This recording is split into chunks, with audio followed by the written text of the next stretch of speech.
personne. Ah oui, c'est vraiment pleine journée comme ça. Les gens sont pas en vacances, hein. Ça bosse.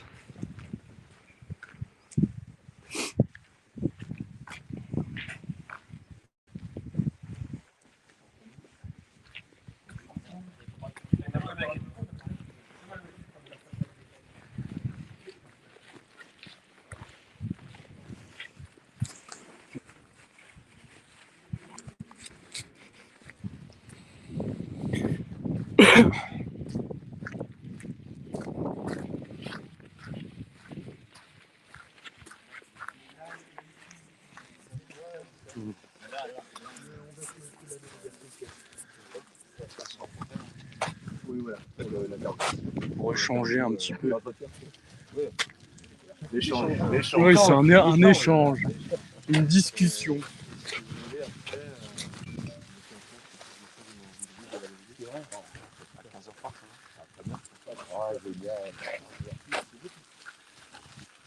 On peut se mettre dans la petite chapelle, ça vous va?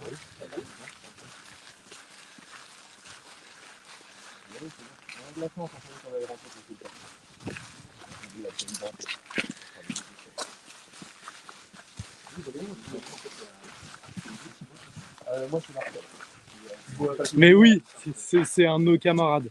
Ouais, c'est pas une partie, ça. La semaine dernière, on n'était pas présent, et le temps de rentrer, Ouais. Vous allez faire leur année, Bon.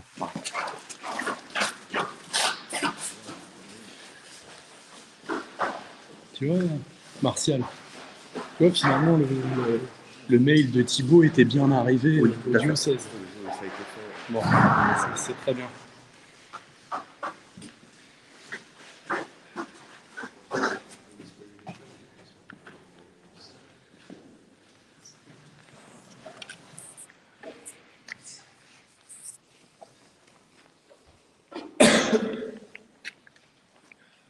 Je sais pas où est-ce.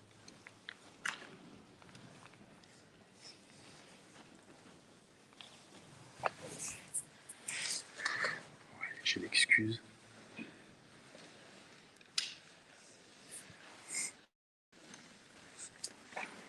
Rien.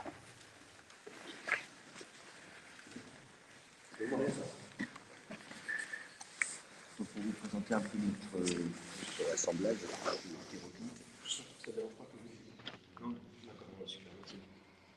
donc, nous, au départ, on s'est rencontrés via Internet. On est tous plus ou moins vidéastes amateurs, donc on prend la parole sur YouTube et puis on parle essentiellement de politique, de la marche du monde, de tout ce qui se passe actuellement. On a tous été impliqués au moment des Gilets jaunes. Voilà, la contestation sociale, enfin, un peu le mal-être qu'il y a dans le pays. Et là, on voit un danger arriver, on a l'impression qu'on veut dresser deux communautés les unes contre les autres. D'un côté les chrétiens et de l'autre côté les musulmans, avec les gens qu'on va apparaître maintenant au niveau de la politique actuelle. Et donc nous, ce qu'on s'est dit, c'est qu'il fallait montrer qu'on était capable de vivre ensemble, qu'on avait tous grandi ici, qu'on était tous français en fin de compte. Et donc on essayait de montrer que c'est possible de fonctionner entre chrétiens et musulmans, et de voir après toutes les problématiques qui se posent dans nos deux religions respectives, dans les moyens de vivre côte à côte sans être face à face. Voilà, notre idée, elle est là. Et on essaye de formaliser ça, d'établir un peu une règle du jeu pour notre fonctionnement à nous en interne, et de voir si ça peut être répercuté au niveau de la société, en tout cas. Montrer que si les gens ont vraiment la foi, nos intentions se rejoignent, que ce qu'on veut, nous, en fait, c'est la paix, ce qu'on cherche tous, c'est la paix. On essaie de s'opposer, on fait ce mouvement en le médiatisant via l'Internet, pour se faire connaître. Donc, on prend le conseil, disons la pensée de gens qui sont dans la religion, d'un côté comme de l'autre. Je sais pas, selon vous, est-ce que c'est un projet qui est intéressant, qui est viable? Est-ce que ça a du sens à notre époque, par exemple? Je ne sais pas comment vous voyez les choses. Question. Ouais. Bien sûr que ça a du sens. Après, il me semble que, je ne connais pas bien, mais je pense qu'il y a déjà des associations, des organisations, un dialogue islamo-chrétien ou interreligieux. Donc peut-être une des premières choses, peut-être ce sera peut-être que vous l'avez déjà fait, mais vous informer auprès de ceux qui sont entre guillemets spécialistes tout à l'heure, réfléchir un petit peu. Ici, on ne voit pas énormément de musulmans quoi, sur la commune. Ça c'est clair. On en voit quelques-uns qui viennent par le biais d'écoles quand elles font des visites. Sinon, c'est souvent essentiellement des Français blancs. Et, catho, mais pas nécessairement. Quoi. Il y a aussi pas mal, de plus en plus de spiritualité, des gens qui viennent chercher des énergies, des choses comme ça. Donc, en fait, je crois que c'est la première fois en fait, que je dialogue avec un groupe comme le vôtre. Alors, bien sûr que les enjeux sont grands, mais en même temps urgents. Clairement. Quoi. En plus, là, on est à quelques semaines des élections. Enfin, il y a nouveau, quoi. Oui, bien sûr, c'est toujours. On essaie toujours de monter les gens les uns contre les autres. C'est tout à fait. En surfant sur des sentiments, des aspirations qui ne sont pas les plus hautes et les plus grandes. Donc oui, je crois que premièrement, je cherche un dénominateur commun. Qu'est-ce qui va nous permettre d'être ensemble, de dialoguer et de tendre vers cette paix, et de l'accueillir, et puis de la partager, quoi, surtout. Donc je pense que une espèce de charte, quelque chose, ça me paraît important de mettre ça déjà, définir un petit peu, dire, voilà, on peut parler de ça entre nous, mais ça on évite. Un peu de la même façon que je pensais aussi un petit peu en communauté, il y a des sujets, même si on est tous cathos, chrétiens, cathos, dans la même communauté, il y a des sujets sur lesquels on sait qu'on ne va pas être d'accord, donc on évite d'en parler. Pour pas s'écharper. Comment ? Pour pas s'écharper. Enfin, on n'arriverait pas, je pense, normalement à ce niveau-là, mais enfin, on sent bien que, voilà, en fonction des sensibilités, voilà, des aspirations, de l'éducation de chacun, on a tous grandi dans des milieux différents, enfin une éducation différente, donc on n'a pas les mêmes sensibilités sur différents sujets. En particulier la politique, c'est un sujet délicat, on évite, par exemple, de parler de politique entre nous. Tout à fait. On se retrouve sur le point commun, c'est un amour de la France. Ce qui n'est pas évident pour tout le monde. Dans les animations qui sont là actuellement, on nous présente les musulmans nécessairement comme des gens qui seraient, disons, d'origine étrangère et qui viendraient coloniser le pays, par exemple. Et là, on a des gens qui sont, enfin, je sais vous qui pourrez le dire, les gars, mais qui se revendiquent français pour la défense de leur pays. Donc ça, c'est déjà un petit peu une innovation. Puis, comme vous disiez, on essaie de voir sur quoi on est d'accord, on cherche nos points communs, et puis déjà à partir de là, il y a beaucoup à faire, beaucoup à travailler, et à voir comment ça peut être mis en place. Notamment, on a le sentiment que nos deux religions sont beaucoup attaquées. Les catholiques, c'est les scandales de pédophilie, les musulmans, c'est les attentats terroristes. Et donc nous, on a décidé de se prêter mutuellement de l'aide, se prêter mutuellement main forte. Donc, disons de différentes natures, mais au moins des prises de position lorsque quelque chose nous paraît scandaleux ou injuste, disons de s'épauler. À voir si c'est réaliste, parce que le souci qu'on rencontre d'un côté comme de l'autre, c'est qu'on se fait attaquer par nos propres camps. Du côté catholique, on dit tu n'as pas à discuter avec les musulmans, tout ce qu'il faut faire, c'est les convertir au Christ, et il y a que ça. J'entends. Et du côté musulman, alors, on reproche de. Je ne sais pas ce qu'on vous reproche. On nous dit la même chose. On est harcelé. Je suis harcelé. Donc voilà, c'est compliqué. Donc on a décidé de ne pas faire de prosélytisme, simplement ça sera par l'exemple. Et donc on fonctionne communément comme ça. Une chose qu'on peut définir dans le sein d'un groupe, on a mis une règle parce qu'on a établi un code moralité. Dedans, par exemple, on interdit la religion entre nous. C'est vraiment pas le but. Et ça rejoint un peu ce que vous disiez tout à l'heure par rapport à l'échange qu'on peut avoir aussi avec d'autres groupes. Et nous, c'est ça, c'est qu'on s'interdit l'interreligion parce que c'est vraiment pas le but. Doctrinal. Interreligieux doctrinal. Voilà, exactement. Pas notre dialogue, effectivement. Voilà, c'est ça. L'interreligieux, on peut l'employer pour désigner cette initiative entre les religions, mais pas au niveau doctrinal, ça relèverait du syncrétisme. On respecte les croyances de chacun. C'est ça, et puis chacun a son socle doctrinal, c'est dogmatique. Et c'est une contre-vérité de prétendre qu'on peut associer les deux au niveau de la religion, au niveau de la religiosité.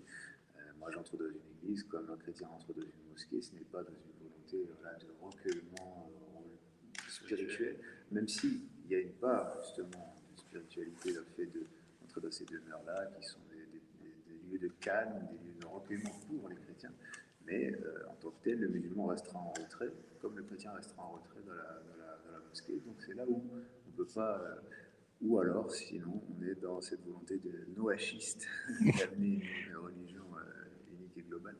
Et là où c'est très intéressant le point que vous souleviez, c'est que il y a un dénominateur commun au niveau idéologique dans l'adversité vis-à-vis du catholicisme et de l'islam, qui est, enfin, la chrétienté de l'islam, qui est le sécularisme. Le sécularisme issu, bien sûr, des écoles du XVIIIe siècle rationalistes, notamment d'obédience illuministe, au sens le plus global, comme les Italiens nous disent. L'illuminisme chez les Italiens, ça désigne les Lumières, le siècle des Lumières. Donc cette volonté martiale d'en découdre avec le religieux. Et ce qui est intéressant, c'est que beaucoup vont se revendiquer spinoziens ou voltairiens, alors que Spinoza et Voltaire n'étaient pas anti-religieux en tant que tels, étaient anti-cléricaux, mais pas anti-religieux en tant que tel. Donc voilà, il y a aussi cette discussion philosophique qui est nécessaire d'amener. Pour ma part, je ne fais pas partie du groupe, mais j'interviens en tant que, entre guillemets, non pas conseiller, mais Ami. observateur. Et voilà, c'est une expérience louable que l'on souhaite faire fructifier. Je souhaiterais vraiment vous entendre, hein, parce qu'on est venu à Vézelay vraiment tous en pèlerinage, hein, pour que le Seigneur nous donne une inspiration qui nous manque. On part de la pratique, vous voyez. Les gilets jaunes, bon, c'est des gens pratiques qui ont dit non, il y a des choses qui ne vont pas, nous on s'oppose, on est là dans la rue, on ne bouge plus, on résiste, etc.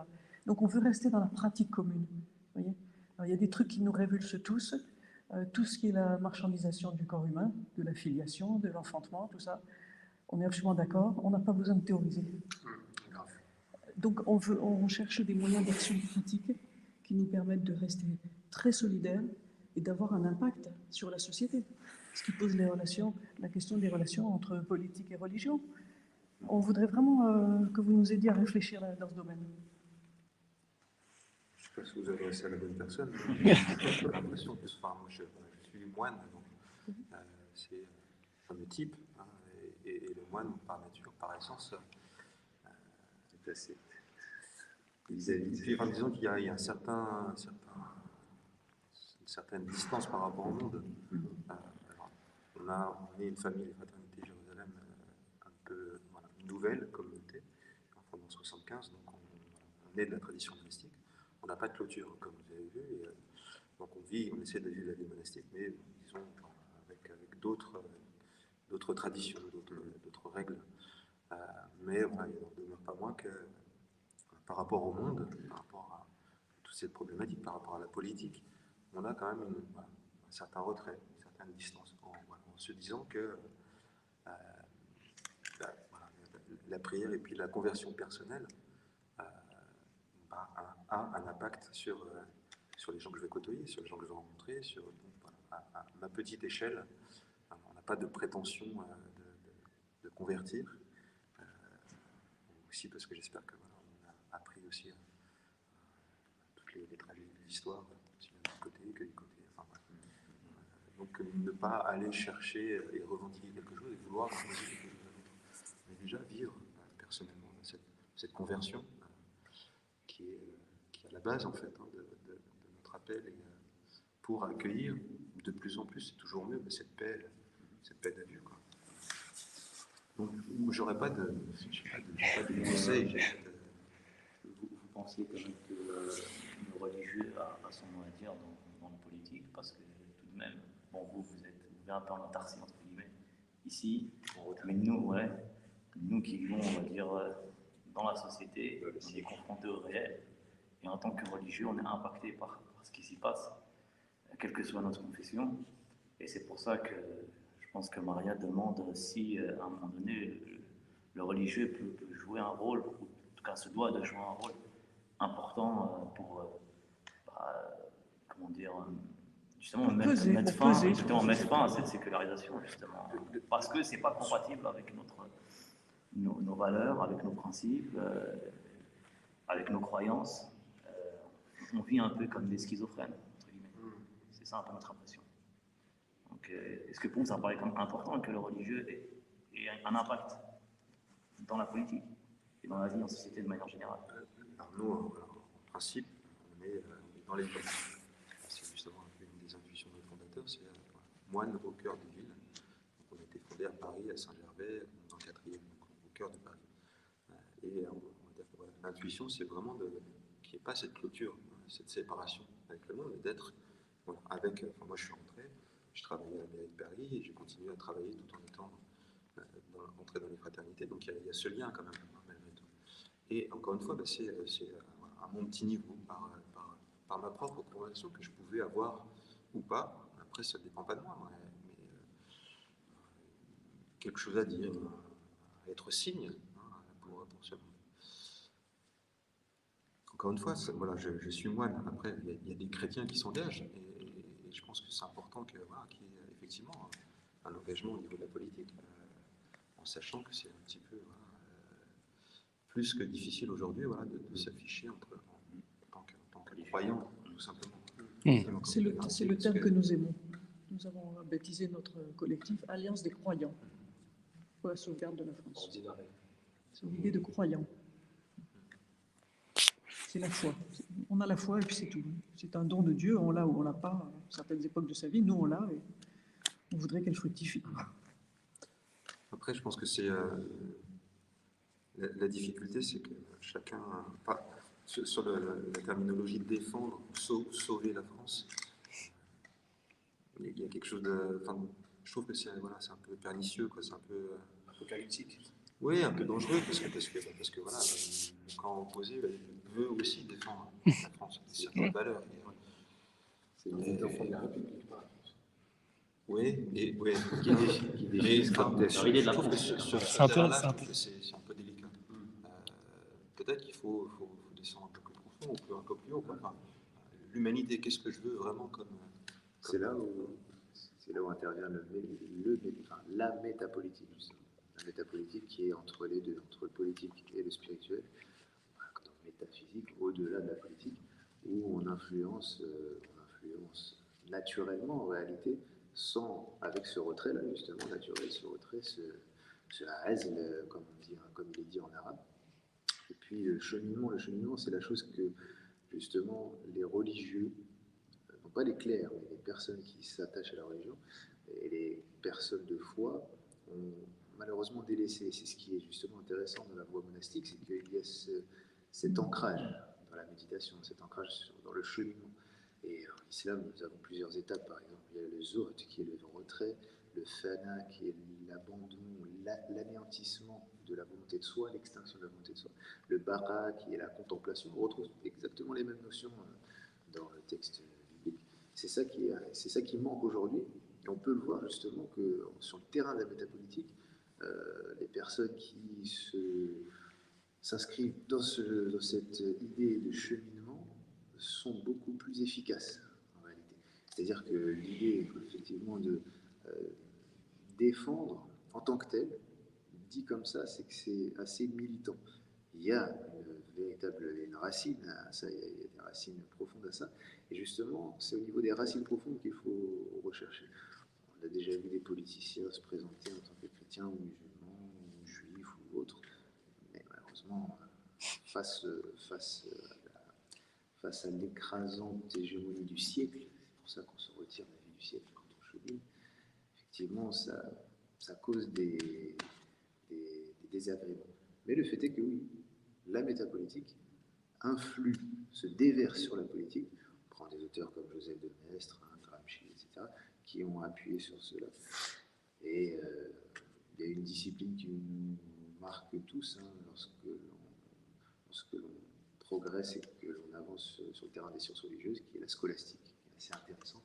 Même si là aussi on arrive plus à revenir on se dirige doucement vers le siècle, mais saint Thomas d'Aquin a réussi par exemple à réaliser, comme j'aime à le dire, son pendant islamique qui est Ibn Taymiyyah, à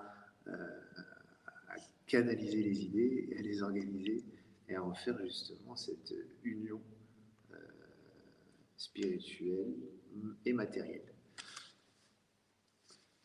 On retrouve ça principalement dans le soufisme. Et le tasawwuf, c'est le spiritualisme islamique.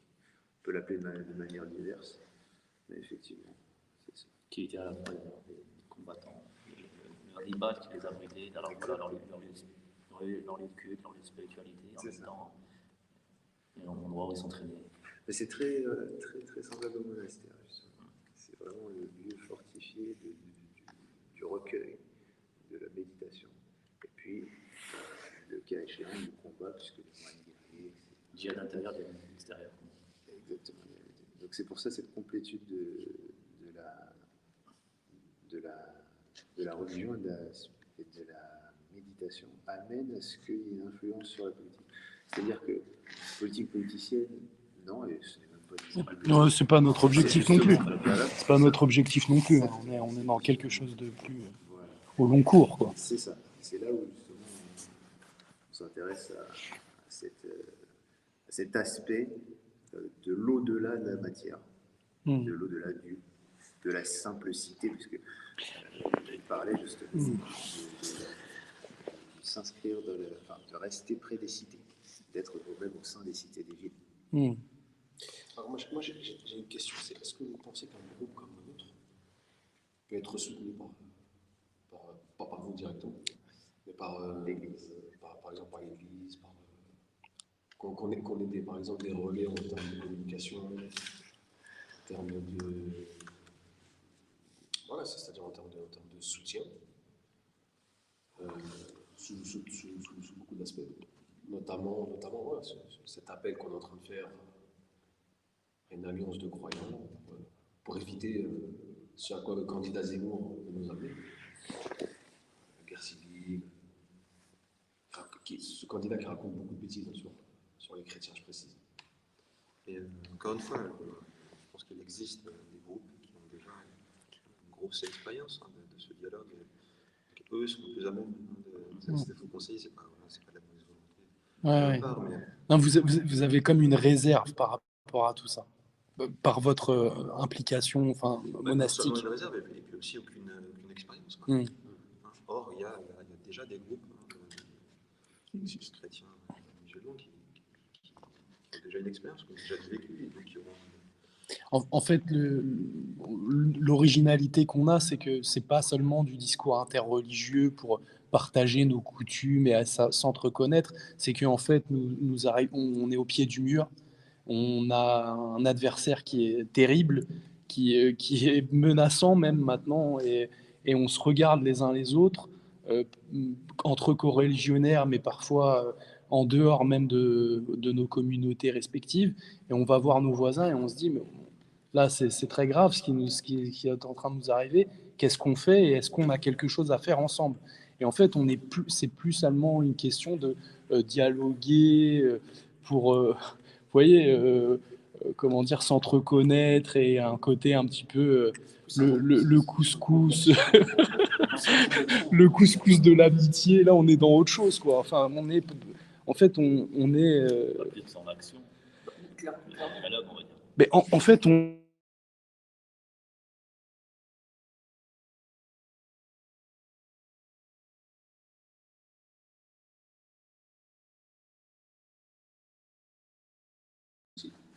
Nous, en tant que musulmans, on estime qu'en France, le musulman ne laissera jamais tranquille tant que la France ne reviendra pas à un ordre chrétien.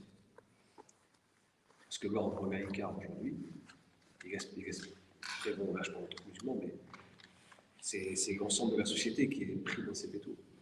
Et moi, à titre personnel, et je pense que mes yeux aussi à côté, nous on est pour un retour des valeurs chrétiennes en France. Alors après, parce que la foi du pays, ses dirigeants, etc., quel que sera Dieu seul sait, on est pour un retour des valeurs chrétiennes, c'est-à-dire au niveau de la famille, au niveau du travail, au niveau des mœurs, etc. Donc nous, c'est la éducation religieuse, même l'aspect économique. parce que les gens ils sont très évangélisés, ils n'ont plus de culture chrétienne. On a un combat commun, c'est aussi le combat contre l'usure. On a énormément de points communs, c'est ça le truc. Et c'est ce qu'on est en train d'essayer je trouve pas le mot, c'est ce qu'on est en train d'essayer de mettre en œuvre, même si c'est au stade embryonnaire, puis en toute humilité en plus. Enfin voilà, on on est des lambdas parmi d'autres. Je pense qu'on est que, à mon avis, peut-être qu'il y a d'autres groupes comme les nôtres qui font exactement la même chose et dont on n'a pas entendu parler. Et on l'espère d'ailleurs, on l'appelle de nos voeux. Voilà. Maintenant, voilà, on vient vous dire tout ça. Et puis c'est vrai que comme nous sommes croyants, on se tourne un petit peu vers les gens sages et pour avoir quelques conseils. Mais bon, on a compris votre situation et voilà, votre. On commence par vous, après on ira voir les imams, parce qu'ils sont beaucoup plus difficiles. Non, puis à mon avis, entre un moine et un. Enfin, tu me dis si je me trompe, mais entre un moine, un prêtre, un curé, ils n'ont pas forcément tous la même manière d'aborder. Non, puis après, c'est des questions d'expérience aussi. C'est ce que vous avez dit, mais Mm. là encore, si tu es un curé de paroisse, ça dépend déjà où tu es. Si tu es en ville, moi, je veux dire, par exemple, je sais pas, le curé de Vaux-en-Velin, par exemple, il doit avoir plus son idée sur les musulmans que quelqu'un qui vit retiré du monde. Enfin, Oui. voilà, c'est comme ça. Après, c'est des expériences de vie. Maria, peut-être que tu voulais. Je voulais poser une question, puisque justement, vous voyez, ce qui nous tourmente vraiment, c'est le plan pratique. Pour le moment, du point de vue spirituel, ben, on se sent vraiment au diapason, bon, ça va, on ne souffre pas de ce côté-là. Si quelqu'un vient profaner ici le sanctuaire de Nosé, qu'est-ce que vous faites? Comment vous réagissez? Ça, c'est une question pratique qui nous agace profondément, la quantité de profanation d'église. Il ne faudrait pas que ça donne des milliers de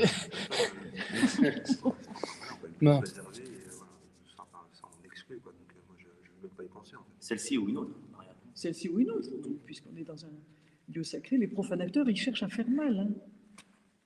Que ce soit juste pour le pillage. Je pense que c'est ça. Enfin, pour moi, personnellement, dans mon cheminement, encore une fois, je veux éviter des postures de défense. Mm. Je ne suis pas là pour défendre un lieu ou une religion. Je suis là parce que j'ai reçu un appel et parce que je crois que Dieu est amour, que Dieu veut cette fraternité. Fratelli tutti, c'est encyclique du pape. Enfin voilà, ça dit quelque chose. C'est là pour. Mais dans une ouverture et donc dans un risque et dans le risque. On parlait tout à l'heure d'anéantissement. Voilà, mon modèle et mon Seigneur et mon Maître, c'est le Christ qui donne sa vie et qui n'est pas là pour défendre. Non, au contraire, il se donne sur la croix par amour. Donc, c'est lui que je veux suivre et c'est lui que je veux essayer pas d'imiter, mais de laisser vivre en moi. Je crois en la résurrection. Je crois que c'est lui qui m'inspire. Je crois que c'est lui qui veut que je sois là où je suis pour à mon petit niveau, humblement, avec mes limites, mon péché, d'être témoin de cette miséricorde, de cet amour, de cette paix. Donc, je trouve qu'il y a un risque à vouloir, parce qu'en fait, c'est le même discours, de dire il faut une nouvelle chrétienté, je trouve que ça, c'est dangereux, parce que aussi, l'histoire nous enseigne que la chrétienté, ça n'a pas été nécessairement le royaume de Dieu sur terre, quoi, au contraire. Il y a eu beaucoup de choses qui n'avaient rien à voir avec le message de Jésus et qui ont été faites au nom de Jésus. Donc, je ne pense pas que la liste soit là. Certes. C'est pour ça que j'ai précisé les valeurs. Et après le retour à la foi du pays. Le président de la conférence des évêques de France a dit une petite phrase il n'y a pas très très longtemps. En fait, il parlait des valeurs. Ouais. Parce qu'on parle des valeurs chrétiennes, de la France, de l'Europe, machin. Et il dit avant de vouloir les défendre, il faut déjà les prendre. Il faut déjà les vivre, quoi. Et pas sélectionner, parce que ça aussi, dans le discours des extrémistes de droite, c'est on est catho, on est chrétien, parce que donc on va défendre la famille, on va défendre certaines choses de la vie, mais par exemple, et contrairement, sur les migrants, la question est un peu plus délicate. Donc c'est pour ça que le pape François est il est plutôt gênant. Donc plutôt que de vouloir défendre quelque chose, j'ai déjà avant tout à l'accueillir et à en vivre. Et si c'est le message de Dieu et le message de Jésus que je veux transmettre, que je veux accueillir déjà, et duquel je veux vivre, ça va me changer personnellement. Et excusez-moi, je pousse parce que et Malik méditait, vous avez peut-être vous parler. Il y a une personne un jour qui a questionné un savant d'islam qui lui a dit voilà, c'est une personne qui voulait partir faire la guerre, ça, le djihad, etc. lui accorde. Et la première des choses, il m'a dit déjà, est-ce que chez toi, tu as la télé? Il dit, ouais, est-ce que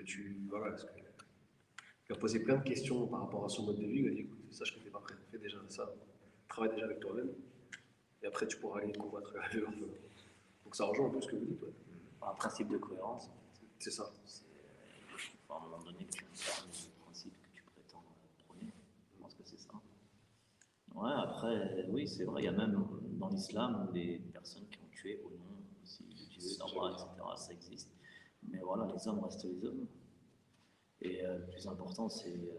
Il y a eu aussi une période dans l'islam où c'était parfait, il n'y a pas d'idylle sur terre, mais où les gens qui étaient à la tête des musulmans, les califes qui étaient à la tête des musulmans, incarnaient ces valeurs, et c'est là où ça s'est le mieux passé, où l'islam s'est répandu, etc., etc. Et je pense que c'est pareil dans toutes les religions.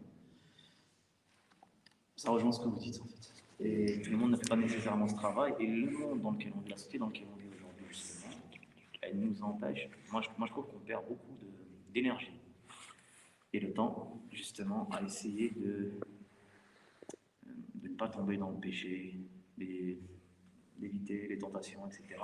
Parce qu'on vit justement dans cette société. Je ne dis pas que de tout temps il y a eu la tentation, mais là, il n'y a plus que ça. Le mal est devenu prépondérant. Je pense que les personnes qui vivent dans la société peuvent le constater. Et dans le monde entier, c'est pas juste en France. Dans le monde entier, et justement, s'il y a un moment, tout à l'heure on disait il y a urgence. Il y a urgence parce qu'on s'en prend aussi à l'humanité en ce moment. On veut détruire l'humanité, à proprement dit. C'est difficile de rester, surtout quand vous avez des enfants, les bras croisés, quoi. Les bras croisés face à cette réalité. Et on se dit à un moment donné, nous on lutte aussi. Il y a une des finalités de la charia en islam qui nous pousse à la préservation de la vie. La vie est très importante dans toutes les religions. Et si aujourd'hui la vie elle est menacée, on estime que nous, à notre niveau, à notre échelle évidemment, et en toute humilité, que c'est de notre ressort, et c'est même presque une injonction d'agir pour contrecarrer ces plans-là, qui sont des plans diaboliques en vérité. Donc, et nous ici, on combat tous le diable, on combat tous le mal. Et je pense que si on s'est retrouvés, c'est principalement pour ça, c'est parce que justement, on a le même ennemi et on a les mêmes aspirations. Donc après, est-ce qu'on va changer le monde? Je ne sais pas si on va passer mais déjà, si on peut contribuer, si, je sais pas, ce groupe-là, il peut impulser d'autres groupes, pousser d'autres groupes à naître, ou comme on a dit, s'il y a déjà des groupes existants. Bien sûr, bien sûr. Prendre contact avec nous. Une goutte parmi l'océan. C'est aussi ça l'appel, c'est de dire, bon, s'il y a des gens qui sont un petit peu nous, qui ont déjà réalisé ce type de projet, ils peuvent se joindre à nous, et ensemble, peut-être qu'on pourra faire un peu bouger les lignes. Ensemble ou en parallèle d'ailleurs. En parallèle, oui, chacun, pas de problème. dans son coin, mais on a le même objectif en tout cas. Bien sûr, bien sûr. On va pas exagérer. Simplement une dernière question. Là aujourd'hui, on est venu à Vézelay parce que c'était un lieu de pèlerinage et puis qu'il y avait un peu de sens par rapport à Bernard de Clairvaux, aux croisades, etc. C'était l'occasion d'évoquer ces différents sujets. Selon vous, ça serait quoi un autre lieu qui serait un peu symbolique comme Vézelay, qui pourrait être notre prochain rendez-vous, disons notre prochain pèlerinage, entre guillemets? Est-ce qu'il y a un endroit qui vous viendrait? C'est juste qu'on a la flemme de chercher. Saint-Michel, c'est un peu la suite logique. On a quelques points communs quoi, avec Vézelay et puis avec Saint-Michel. Combat spirituel aussi. Ah oui, Saint-Michel. Ouais. Bon, vous avez entendu les amis, le prochaine date, Mont-Saint-Michel. On ne sait pas quand ce sera par contre. Hein. Voilà. Bon. Merci beaucoup. On ne veut pas exagérer de votre temps. C'est bien. Merci. Non,